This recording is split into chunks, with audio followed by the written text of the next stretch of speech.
Hey guys, this is the lecture for Principles of Good Writing. So, again, just like you did for the first module, if you want to pull up the lecture, so the lecture notes, then you might want to open them in a new window so you can have both windows open. There might be times where you need to pause what I'm saying so you can look at something in the notes a little more further, but for the most part, you just need to listen to what I'm saying and look at your notes. So if you don't want to watch the video and you just want to listen to it and have the major window be your your slides show notes, that would be good. I have a cold, so that's why I sound a little different than I did before. While my hair is looking fantastic today, also. So, and I meant to mention in the first video, behind me are guitars. I know I was sitting like this before, and you may not have known or wondered what that was. So, my husband has a few guitars hanging on the wall in here in his office. Okay, so I feel like, I mean, there's no way around it, right? That you just have to get all this information from me. But I feel like there's a lot of information to cover, and really, you don't need me saying the exact same thing that's in the slideshow presentation.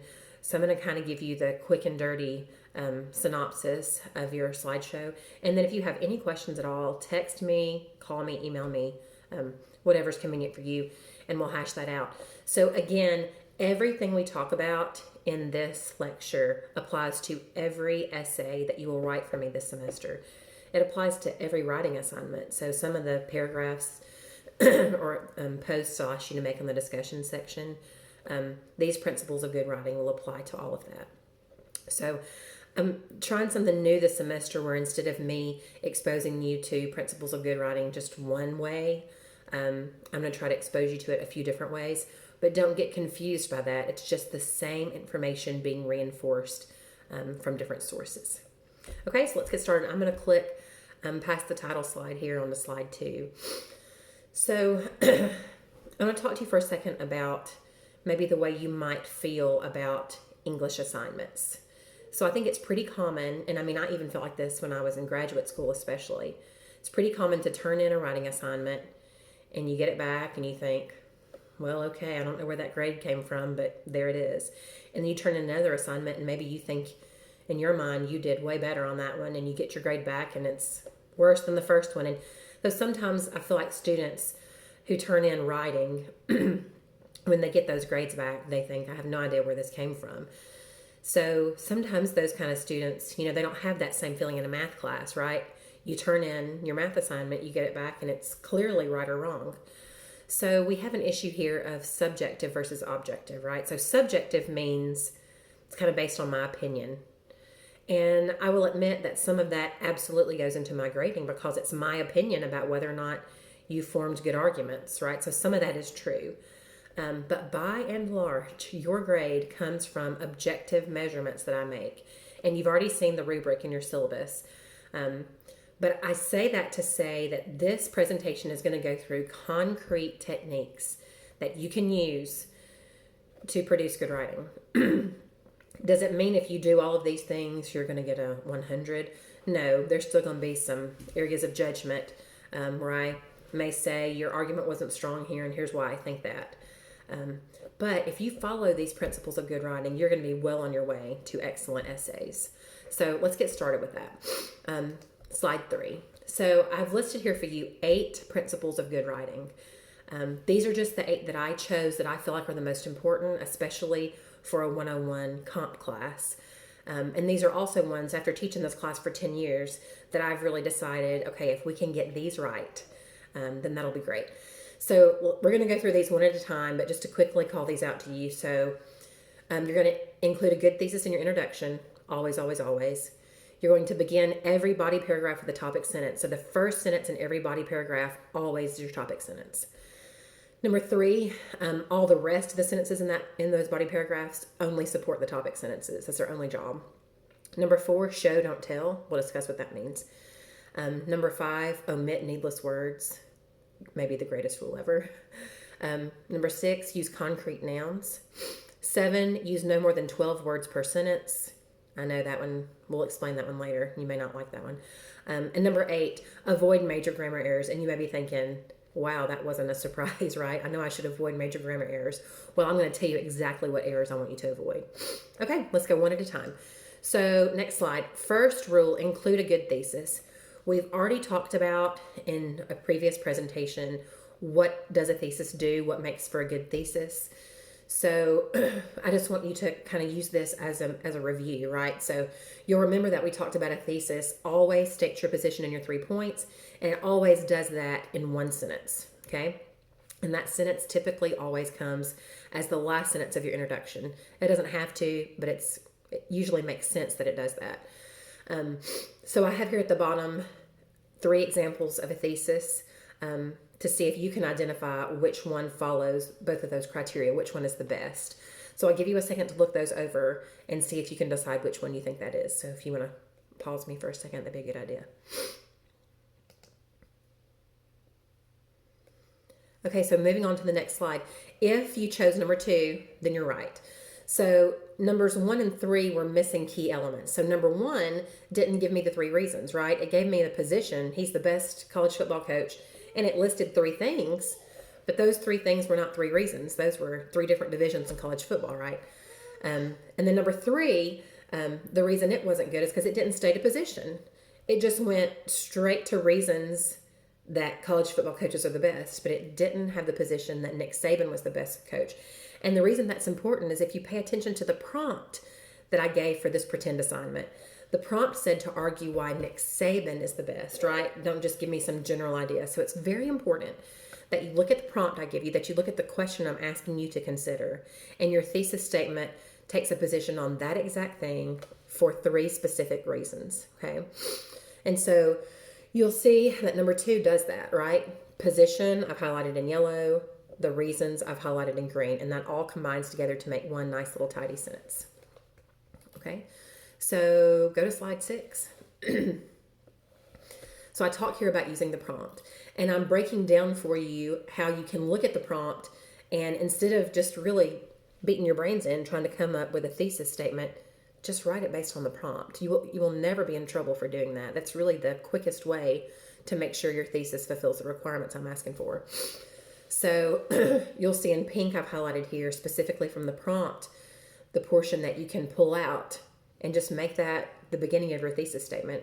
And you can do this for most all of our essays in this class, right? Usually the question I ask or the prompt I give will have a little nugget in there that you can pull out as your position, right? So another example, what if I said, I want you to argue whether or not you think the death penalty is moral. So you can take that and you can say, I believe the death penalty is moral because, or I believe the death penalty is immoral because, then you give me your 3 reasons. So you can just always start with a prompt. It's a great way to do it. Okay, I'm going to go on to the next slide. There's more for you to check out there, but I'm going to move on. So slide 7, this is our next rule. So begin every body paragraph with a topic sentence. For real, do it for real. So part of the reason that you do this is that it gives me a cue. As a reader, it's really easy to get lost when it's not your own writing, right? So when I'm reading your essay, if you give me that thesis in the introduction, that tells me what you're going to be talking about.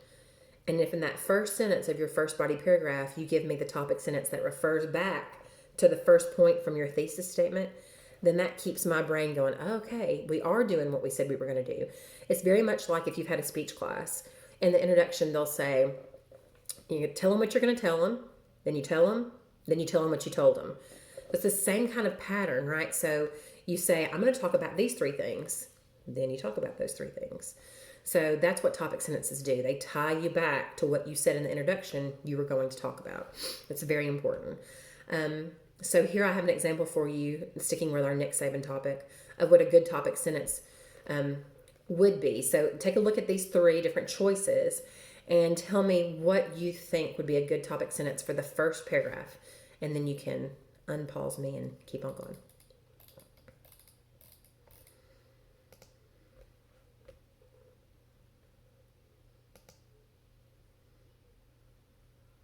Okay, so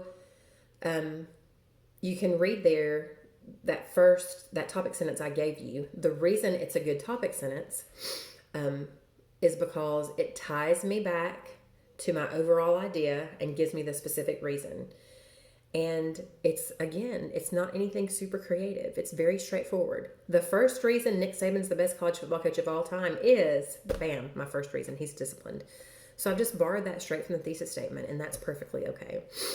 And then those little cue phrases, right, first, second, third, those are also great to help the reader be oriented to where we are in the essay. Okay, next slide, slide 8.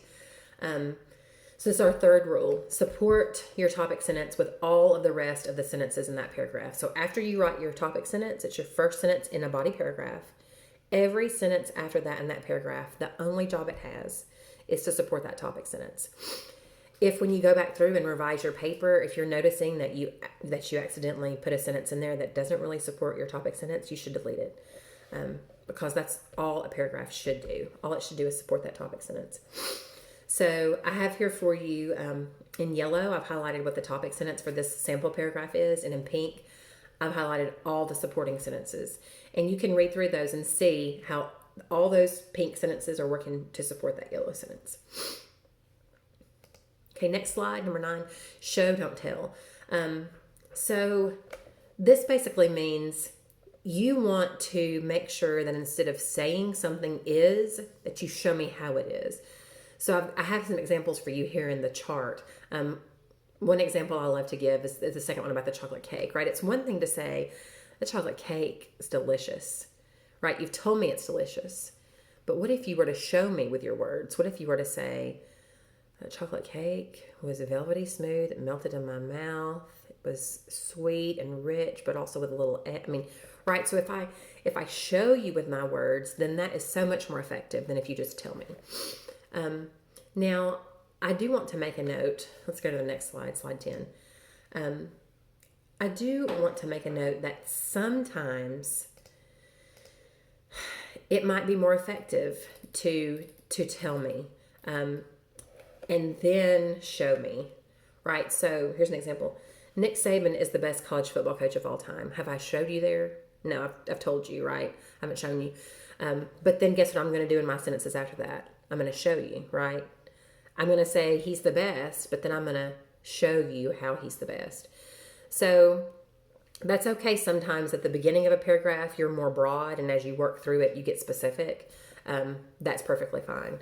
But you want to make sure, as a general rule overall, most of your paper is being specific and showing, not telling. Okay, so our next rule, omit needless words. You can read this quote here. And I remember when I was in college and I was taking a journalism class, we had to memorize this rule, and I wanted to hurt somebody. It really drove me crazy. And it's so funny how life works out. Like things that when you're younger drive you crazy, when you're older, you'll think, oh, I can't believe I'm that uncool person that loves that now. So that's who I am. I'm the uncool person that loves this rule now. Just because it's so useful. So this just means, just like you read in How to Say Nothing in 500 Words, talking about all that, avoid the padding. That's what this means. So when you go back through and read your essay to make edits, you want to make sure that every word is needed. If it's not, get rid of it. You only have 500 words in these essays to let me know what you need to, except our last one is longer. And you may be thinking right now, 500 words seems like a lot. It is not. Especially, it's not a lot to argue 3 reasons that something is the case. So you really need to use powerful, clear, concise language in your essays. It's super important. Okay, so let's go to our next slide. I've just given you here an example of a sentence that's heavily padded. And you can read there, I don't know, how long is that sentence? It looks like it's 50 words long. And then the very last bullet says that this sentence should just say, and it's 10 words. So that, it looks like a student took a sentence and was blowing it up to meet a word count. And you don't ever want to do that. It just makes your writing so weak. And your teachers can tell it, right? 9 times out of 10, when I'm reading your essay, I know you were just sticking extra words in there, not because they mean, but because you just needed the word count. So don't do that. It really weakens your essay. Okay, so there's lots and lots and lots of examples of words and phrases, and some textbooks have these. Your Hacker book has some of these, pages 150 to 152, where there's phrases that are 5 or 6 words long, and then it tells you one word that can go in its place. By no means do you have to memorize these things. What you do need to do is make sure that when you write, you're just purposefully being concise and clear and powerful. And if you're purposefully doing those things, and when you edit, you have an eye toward that, you'll be able to find the padding. So don't worry about memorizing charts. Although some of that stuff, if you're interested in pursuing a career in writing, then some of that stuff is super useful for you to do. But otherwise, just remember that you just need to have just clarity, right? So when you write a sentence, make sure every word is doing its job. Okay, so our next rule: use concrete nouns. So I have a definition here. A concrete noun is a noun that can be experienced with any of the 5 senses. And I have this here too. It's anything, I've heard it said, it's anything you can drop on your foot, right? So there's concrete nouns that you can't drop on your foot, but most of them you can. And you'll just notice in these examples I have here, it just makes your writing more direct and more poignant and more descriptive when you have concrete nouns. So as a general rule, you want to make sure your essays are heavy on these. Now there are topics that we're treating in this class that are going to be more conceptual, and those things are not as concrete, right? And that's okay. I don't want you to avoid talking about concepts, but when you give examples and explanations, those need to have concrete nouns. It's very important. Just like we talked about, at the beginning of a sentence, you may say that Nick Saban is a good coach, but then as you explain it, you want to get more specific. The same thing here. So as a rule, your paper needs to be chock full of concrete nouns. So the next slide, I explained to you kind of a situation where that's the case, where you have an example of a sentence that does not start with a concrete noun, and shouldn't, right? So if you read the example here, you'll see what I'm talking about. So sometimes it doesn't make sense to have a concrete noun as your subject, and if it doesn't, don't do it. But most of the time, in those supporting sentences of your paragraph, they just make your sentences more powerful if you can figure out a way to include those. Okay, next rule, and I feel like this is the one where I have some explaining to do. This is the first semester where I've made this rule, and I'm going to tell you why. So use no more than 12 words per sentence. I really struggled about whether or not to include this rule, and I'll tell you why I'm doing it.